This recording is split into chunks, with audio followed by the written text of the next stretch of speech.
Stalin target வைத்திருக்கும் 200 தொகுதி வெற்றி. கூட்டணி கட்சிகள் தோல்வியடைந்த தொகுதிகளில் உதயசூரியனே போட்டி.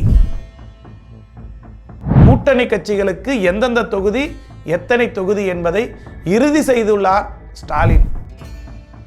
அதை நோக்கிய அவரது பயணம் குறித்த அறிவாலய தகவல்களுடன் இன்று நாம் காண இருக்கிறோம். வாருங்கள்.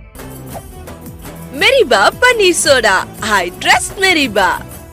ஸ்டாலின் டார்கெட் 200 வெற்றி. திமுக கூட்டணி கட்சிகளின் தொகுதி எண்ணிக்கைகள் லீக். திமுகவுக்கு 200 வெற்றி என்பதை ஸ்டாலின் போட்டு வைத்து அதன் பின்னணியில் இருந்து வேலை செய்து கொண்டிருக்கிறார்கள்.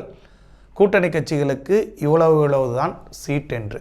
2026 சட்டமன்ற தேர்தலில் 4 முனை போட்டி இருந்தாலுமே கூட ஆளுங்கட்சியாக இருக்கக்கூடிய திமுக 200 தொகுதிகளை வெற்றி பெறுவதற்கான இலக்கை வைத்து அதை நோக்கிய பயணத்தை கடந்த 1 வருட காலமாக நகர்த்தி கொண்டிருக்கிறார் ஸ்டாலின். இந்த நிலையில் கடந்த 2021 தேர்தலைப் போலவே இந்த ஆண்டும் கூட்டணி கட்சிகளுக்கு சீட்டு ஒதுக்கப்படலாம் என்ற தகவல் வெளியாகியுள்ளது. குறிப்பாக கடந்த முறை கூட்டணி கட்சிகள் தோல்வியடைந்த தொகுதிகளில் இந்த முறை திமுகவே களமிறங்கும் எனவும் சொல்லப்படுகிறது. திமுக தரப்பில் ஒரு உத்தேச பட்டியல் அறிவாலயத்தில் விவாதிக்கப்பட்டு வருவதாக தெரிகிறது. 2026 சட்டமன்ற தேர்தல் இன்னும் 4 மாத காலங்களில் நடைபெற இருக்கிறது. இந்நிலையில் அனைத்து கட்சிகளும் ஜரூராக வேலை செய்தாலும் திமுகவை பொறுத்தவரை 2 கட்ட தேர்தல் பிரச்சாரத்தையே முடித்து உள்ளது. ஒவ்வொரு வீடு வாரியாக, ஒன்று SIRல் ஒன்று, இதற்கு முன்பு ஓரணியில் தமிழ்நாடு என ஒரு செயலியை அறிமுகம் செய்து வீடு வாரியாக 2 கட்டமாக தேர்தல் களத்தை சைலண்டாக முடித்திருக்கிறார் ஸ்டாலின். இந்த தேர்தல் வேலைகளை எல்லாம் எந்த அளவுக்கு அறுவடையாகும் என்பதையெல்லாம் ஸ்டாலின் திட்டமிட்டு இறுதிக்கட்ட பணிகளை இப்பொழுது முடுக்கிவிட்டு இருக்கிறார். 2 ஆண்டுகளுக்கு முன்பே KN நேரு, உதயநிதி ஸ்டாலின் தலைமையில் குழு ஆரம்பிக்கப்பட்டு கூட்டணி கட்சிகளுடன் பேச்சுவார்த்தை தொடங்கியுள்ளது. இதில் தொகுதி பங்கீடு, வேட்பாளர் தேர்வு என்று சுறுசுறுப்பாக பின்னணி வேலைகள் நடைபெற்று வருகிறது. திமுக தலைவர் ஸ்டாலின் என்ன செய்தாவது 200 தொகுதிகள் வெற்றி என்ற டார்கெட்டை வரும் அமைச்சர்களிடமும் IT விங்கிடமும் மற்ற தலைவர்களிடமும் திரும்ப கூறுகிறார். தாரக மந்திரமாகவே 200 என்பதை ஸ்டாலின் வைத்திருக்கிறார். அமைச்சர்கள், மாவட்ட செயலாளர்கள் இதை நோக்கியே என்ன அலைகளை வைத்து கொண்டிருக்கிறார் ஸ்டாலின். ஏற்கனவே போட்டியிட்டு வெற்றி பெற்ற தொகுதிகளில் வெற்றியை தக்க வைப்பதோடு வெற்றி வாய்ப்பை இழந்த தொகுதிகளில் கூடுதல் கவனம் செலுத்தி வெற்றி பெற வேண்டும் என்பது திமுகவின் எண்ணமாக இருக்கிறது.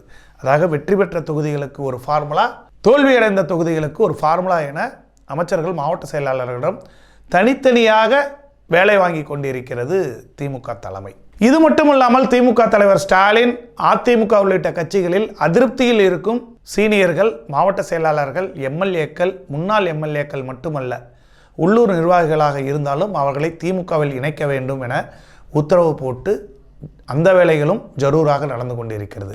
அந்த பணிகளில் அமைச்சர் பெருமக்களும் மாவட்ட செயலாளர்களும் பின்னணியில் பேச்சுவார்த்தைகள் நடத்தி வருகிறார்கள். இந்த தை பொங்கல் முடிந்த பின்பு நாளொரு மேனி பொழுதொரு வண்ணம் திமுகவில் இணைந்த வண்ணம் இருக்கிறார்கள் என்று கலைஞர் டிவியில் தனி ஸ்லாட் ஒதுக்கக்கூடிய அளவிற்கு வேலைகள் நடந்து வருகிறதாக தெரிகிறது. கடந்த சில தினங்களுக்கு முன்பே நாம் அதை பார்த்தோம். அதிமுகவின் முக்கிய புள்ளிகளாக இருந்த மைத்ரேயன், அன்வர் ராஜா, மருது அழகராஜ், முன்னாள் MLA சின்னசாமி, மனோஜ் பாண்டியன் உள்ளிட்ட பலர் திமுகவில் இணைந்திருக்கிறார்கள்.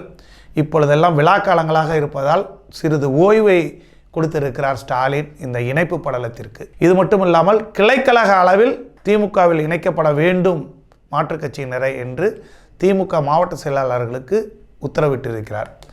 திராவிட மாடல் ஆட்சியின் பல்வேறு நலத்திட்டங்களை மக்களிடம் கொண்டு சேர்க்க வேண்டும்.